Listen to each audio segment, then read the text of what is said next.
Who goes there, brother? He killed the engine, and he spoke the prearranged phrase.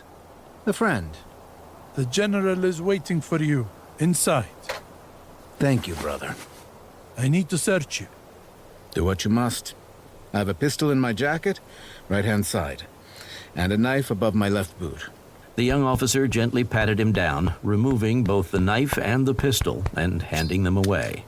I will keep these for you. Of course. The lieutenant waved him toward the tent.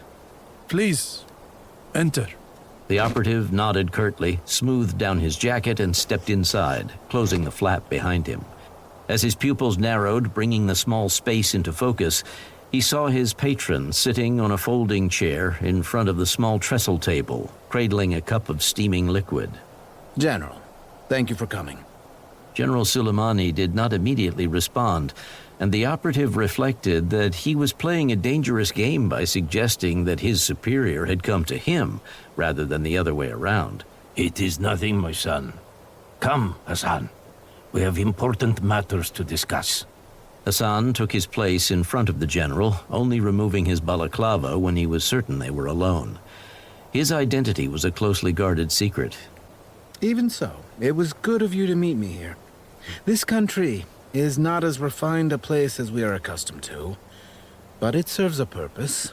It does. And besides, I had business to attend to. Naturally. How goes the operation? I received word this morning. The vessel is in our hands. The freighter will dock in Iran a fortnight from now. The Challenger is already at the bottom of the Pacific.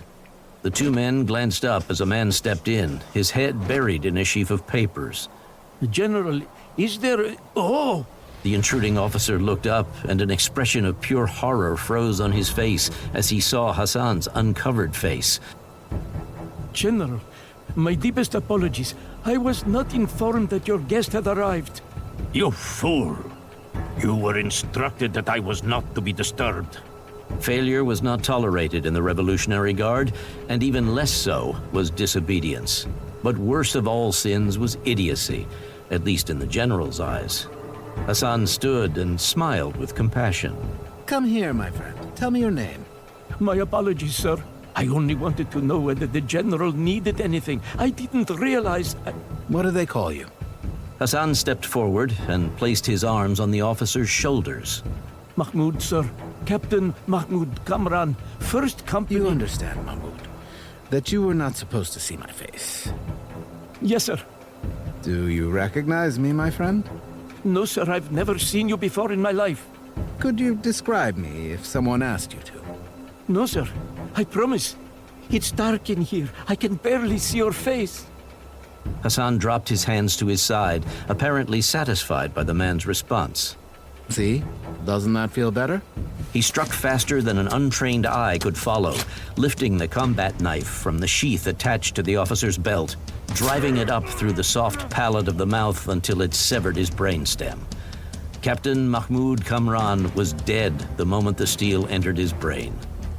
Hassan caught his frame and gently lowered him to the ground with an unexpected reverence, given that he was the cause of the man's death. He left the blade in the officer's head, wiped what little blood had spilled onto his hands on the man's uniform, and turned back to General Soleimani. My apologies, sir. You were saying?